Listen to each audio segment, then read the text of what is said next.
12.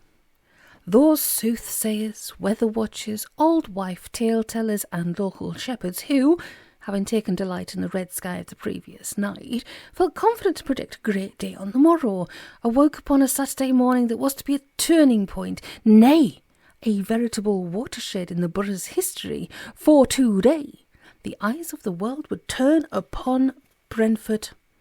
Some, of course, knew it was coming. Bob the bookie, for instance, who had watched the dawn rise, and who even now sat alone in his betting shop, weeping bitterly into his gin glass. And Jennifer Naylor, who enjoyed a most pleasant evening at the Comfy Canard, dining upon oysters in Armagnac and fricasseed quail with pâté de foie gras, all at the expense of Inspector Hovis. Much to Jennifer's surprise, the detective had turned out not only to be witty and skilful conversationalist, but a gourmet of the first magnitude. And then there were the brothers Geronimo, who had been dispatched upon a sacred mission, one which, as Hovis had put it, required the cunning of the native coyote, the eye of the mountain eagle, the heart of the black bear, the ears of the pampas jackrabbit, and the sagacity of the ring-tailed possum. But for most, the unexpected arrival of the Brentford Mercury Special Olympic Souvenir Edition came more as a terminal shock than as a pleasant surprise. Jaws descended, eyes popped, pyjama tops were biblically rent asunder, and phone lines jammed as the first murmurs of what is euphemistically referred to as public unrest rumbled ominously across the borough. Some, like internationally famed journalist Gary Jenkins, smelt griffin and returned to their sleeping partners.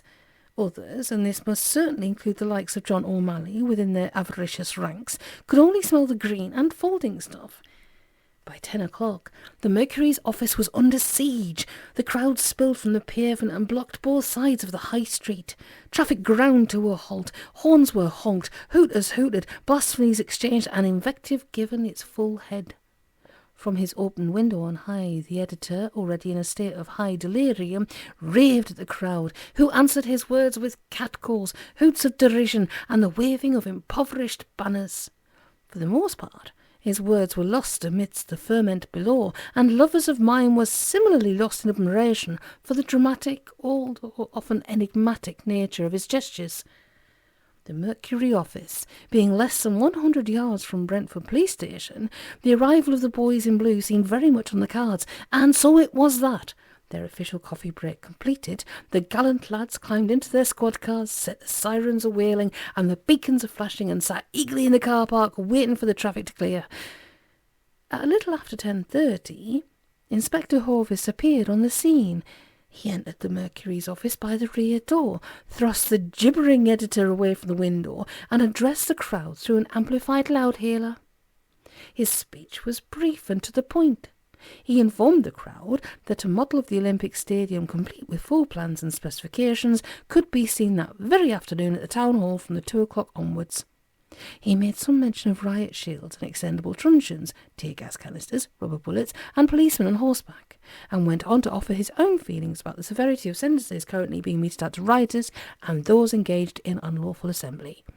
Finally, for good measure, he read the Riot Act. All in all, it proved quite successful upon this particular occasion. The plucky Brentonians, who were strangers to such matters, hung on his every word, digested the intelligence to be found therein, perused the lines of SBG officers who had lately materialised on every side, and finally drifted away with talk of pressing engagements at Tesco's and Safeways. Inspector Hovis joined the editor in a glass of Fleet Street comfort. "I'm going to be keeping a watchful eye on you in the future," he told the gibbering wreck, "and I shall take a very poor view of it if I see any headlines such as 'Trigger Happy Cop Savage Saturday Shoppers.'" The editor tossed a triple down his throat. "I was thinking more along the line of gallant Inspector Quellsmop."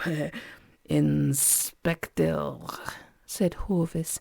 "It is so much more enigmatic, don't you think?